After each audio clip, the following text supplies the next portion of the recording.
Tuesday morning daily நம்ம plan பண்ணுறது தான் சமைக்கிறோம், எக்ஸப்ட் குட்டீஸோட லஞ்ச் பாக்ஸ் தவிர. பட் ஹஸ்பண்ட் கிட்ட போய் இன்றைக்கி உனக்கு பிடிச்சது என்னன்னு சொல்லி நான் சமைச்சு கொடுக்குறேன்னு கேட்டேன். ஆனால் அவர் கேட்டது ரொம்ப சிம்பிள், வெத்து சாம்பாரும் பொட்டேட்டோ ஃப்ரையும் தான். பாண்டிச்சேரியில் நாங்கள் வெத்து சாம்பார் தான் சொல்லுவோம், பட் இது எல்லாருக்குமே புரியாது அப்படின்றதால காமனாக ஆனியன் சாம்பார்னு சொல்லிடுறது. நீங்கள் உங்கள் ஊரில் இது மிளகா கிள்ளி போட்ட சாம்பார்னு சொல்லுவீங்களா, வெத்து சாம்பார்னு சொல்லுவீங்களா, ஆனியன் சாம்பார்னு சொல்லுவீங்களா, எப்படி சொல்லுவீங்கன்னு மறக்காமல் கமெண்ட்டில் சொல்லுங்கள்.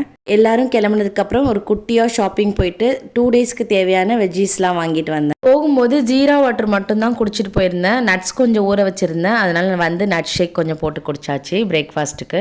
அதுக்கப்புறம் கொஞ்சம் சின்ன சின்ன வேலைலாம் பார்த்துட்டு இருக்கும்போதே டைம் ஆயிடுச்சு. இப்போ குட்டீஸை போய் ஸ்கூல்லேருந்து கூட்டிகிட்டு வந்துட்டேன். ஸ்கூல்லேருந்து குட்டீஸ் வந்ததும் எந்த மாதிரி ஹெல்த்தியான ஸ்நாக்ஸ்லாம் நீங்கள் உங்கள் குட்டீஸ்க்கு கொடுப்பீங்கன்னு மறக்காமல் கமெண்ட் பண்ணுங்கள். நான்வெஜ் சமைச்சிருந்தேன்னா கண்டிப்பாக சாப்பாடே ஊட்டி விட்டுருவேன், அப்படி இல்லைனா கொஞ்சம் ஹெல்த்தியாக பார்த்து ஸ்நாக்ஸ் எதாவது கொடுத்துருவேன். வீடியோ பிடிச்சிருந்தா லைக் பண்ணி சப்ஸ்கிரைப் பண்ணிக்கோங்க. பாய்.